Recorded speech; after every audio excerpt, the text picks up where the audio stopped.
tive um pneumotórax indo pro Japão. Precisou drenar. Então. Infernal, não vou dar... O que aconteceu? Cara, primeiro que, assim... Tem as coisas engraçadas. Toda vez. Eu tenho um livrinho de emergências aeroespaciais. Ele é pequenininho, curtinho, safado, tipo um black book. Toda vez que eu vou viajar mais de 3h30, eu leio esse diabo desse livrinho. Porque alguma coisa vai acontecer, cara. E acontece comigo. Né? E a Roberta, ela nunca tinha viajado comigo em distância. A gente estava indo pro Japão. E aí, aquela clássica pergunta, né? Ah, tem um médico a bordo. Cara, a gente tava num avião gigante de uma empresa árabe, com os comissários falando em árabe e que tinha de tudo que era gente. Do mundo menos inteiro. Brasileiro. Só vocês. E tinha um sujeito que eu acho que, assim, pela aparência dele, ele era hindu. Ele não falava língua nenhuma, só hindu. E que ele tava com dificuldade respiratória. Eu olhei pra cara do rapaz, assim, eu vi aquele bração comprido. Eu lembrei daquela aula de genética, Marfan. Eu falei, tá começando a ficar ruim. Quer dizer o que é isso? Quer dizer que o sujeito, ele tem uma doença de colágeno que modifica o que é exato. E predispõe ele ter uma coisa que chama pneumotórax. Mas que ele fez um diagnóstico visual, assim, são características físicas que ele olhou e falou. Aí eu comecei a ver aquela traqueazinha indo pra direita, eu falei, não, eu sou ortopedista, Jesus, Senhor, não tá fazendo isso comigo. E assim, e a Roberta toda empolgada, meu marido é médico, ele vai resolver. Ele vai resolver. Assim, e eu falando assim pra ela, amor, você tá tão distante de uma fratura que se você soubesse. A gente tava 3 horas de Narita. Narita Aeroporto. A gente tava 3 horas de Narita. Ou seja, era oceano, não tinha o que fazer. O hindu lá não fala, aliás, ele não falava, né? Ele que já tava meio cinza, o árabe, ele tava tentando falar inglês comigo, eu olhando aquela situação e não falando nada, olhando daqui, pondo a mão ali. Falei, bom, me traz o kit de emergência e vamos fazer o seguinte, só por curiosidade, tem muita gente na primeira classe? Ele, não, tá vazia. Então vamos levar esse rapaz pra lá. Mas por quê? O chefe da cabine, como assim vai levar pra lá? Vai levar pra primeira classe? Eu falei, vai por mim que ninguém vai querer ver o que vai acontecer aqui, cara. Aí, é melhor, né? Você imagina a situação que você vai encontrar. Você tem que enfiar um negócio no peito do cara, pô.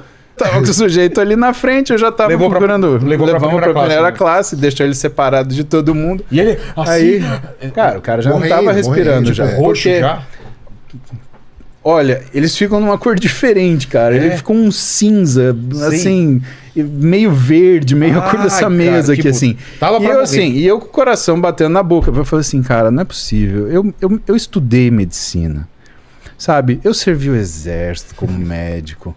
Eu fiquei na residência tinha 30 mil residentes, tinha aqueles malucos da clínica, tinha os caras da cirurgia torácica que adorava fazer a massagem, peito aberto, e tô eu preso no avião, o único médico com um cara fazendo pessoas. Com um cara fazendo pneumotórax hindu, que tá com uma cor que eu não reconheço, e eu tentando discutir com o chefe de cabine provavelmente árabe, ele te amaldiçoando na língua dele. Provavelmente, cara, explicando pra ele que eu vou ter que enfiar um negócio no peito do cara, senão o cara vai morrer. Qual é a chance de ele achar que eu tô matando esse cara e ele me matar? Né? Porque tem isso também, né? Porque o sujeito olhava pra mim e ele tava nervoso, o chefe de cabine nervoso, porque o cara tava lá gaspando, e eu olhando assim, falando assim, e na verdade, a gente sabe quando deu ruim.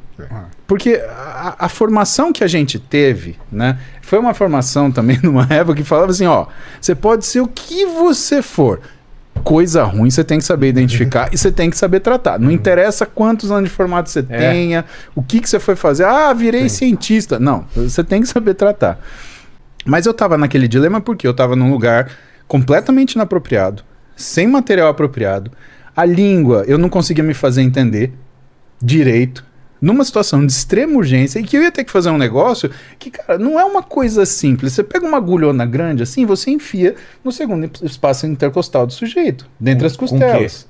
Uma agulhona assim. Então, mas o que com nada. Não, pra tirar o ar. Pra tirar o ar, isso aí. Um furo. Porque quando o sujeito ele faz quando o sujeito ele tem Marfan, por exemplo, ele rompe o que a gente chama de bleb, né? Ele é como se fosse uma bolha no pulmão que estoura. Aí o ar, ele faz um falso trajeto. Ele desce pela traqueia, entra no pulmão e aí ele sai por essa bolha e não volta. Putz. E aí o que vai acontecendo? Ele vai apertando o pulmão contra a linha média, por isso que a gente vê a traqueia Acumulando ar. ir para dentro. Sim, ele fica oco.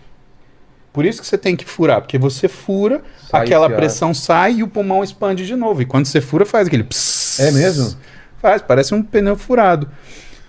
Aí não teve jeito para onde correr. Eu vi ali aquela situação. Não chegava em Narita, mas também a gente tava em cima do mar e o Vai sujeito ter ali que fazer. morrendo. Eu falei assim, cara, se esse maluco for puxar uma espada e me matar, vai ter que ser, porque eu não vou deixar esse caboclo morrer aqui, coitado.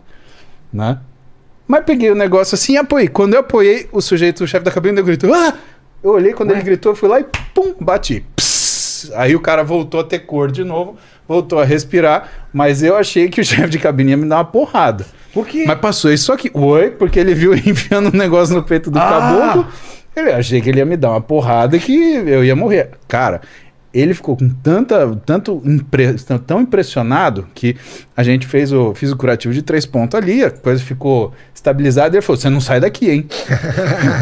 Quando desceu em Narita, cara, parecia que era... Sabe, tipo a SWAT entrou dentro do avião, a SWAT de japonês. Aí eu olhei assim, não falava japonês, nada. Né? Numa decisão dessa, a responsabilidade da gente é tão grande que, por exemplo, se a gente falar pro capitão que tem que descer a aeronave, você tá em solo, você tem condição, o cara desce. Entendi. E assim, para uma empresa aérea, isso é um custo gasto, absurdo, porque tem o custo de parar no aeroporto, tem o custo do combustível, tem o custo do tempo parado, tem o custo de atrasar o avião, e é um negócio muito complicado. Então,